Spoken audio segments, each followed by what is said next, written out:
కానీ కాశీ వెడతాను అని సంకల్పం చేసినటువంటి ఉత్తర క్షణంలో భూతములు, పిశాచములు, రాక్షసులు మొదలైనటువంటి వారు అంగీకరించారు. వారు ప్రతిబంధకాల్ని సృష్టిస్తారు అని.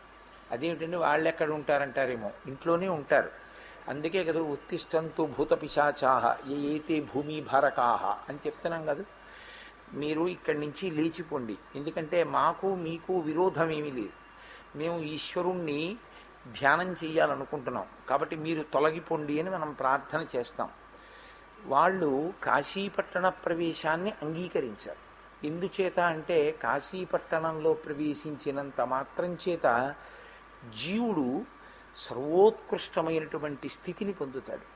అందుకే కాశీపట్టణ ప్రవేశాన్ని ఉగ్రభూతములు అంగీకరించవు.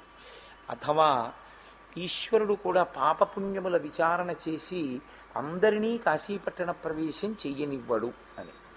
అందుకే ఈ పట్టణాన్ని 8 వైపుల నుంచి 8 కాపాడుతూ ఉంటారు అని. అందున ప్రత్యేకించి కాలభైరవుడు పరిశీలనం చేస్తూ ఉంటాడు. వీడు వస్తానంటున్నాడు, వీడిని ప్రవేశపెట్టవచ్చా. అందుకే కాశీపట్టణ ప్రవేశం చేసేటటువంటి వారు నేను కాశీ వెడుతున్నాను అని చెప్పడం కన్నా, కాశీ వెళ్ళడానికి యోగ్యత నాకు లేకపోయినా నన్ను కాశీపట్టణ ప్రవేశం చేయించడానికి కావలసినటువంటి నీ అపారమైనటువంటి కృపావర్షధారలే నాకు ఆలంబనము అని ఈశ్వరుణ్ణి ప్రార్థన చేసి బయలుదేరాలి అని. అందుకే కదా మనందరం అలా ప్రార్థన చేసి బయలుదేరాం కాకినాడలో. కాశీపట్టణం గురించి చెప్తూ శాస్త్రంలో ఒక మాట అంటారు, అసారే ఖలు సంసారే సారమేత చతుష్టయం కాశ్యాం వాసః సతాం సంగో గంగాభః శంభు దర్శనం లేదా శంభు సేవనం. ఈ 4 దుర్లభములు, ఇవి ఎవరికి దొరికేవి కావు. అసారే ఖలు సంసారి, అసారమైనటువంటి సంసారము చాలా సారవంతంగా ఉన్నట్లుగా అనిపిస్తుంది.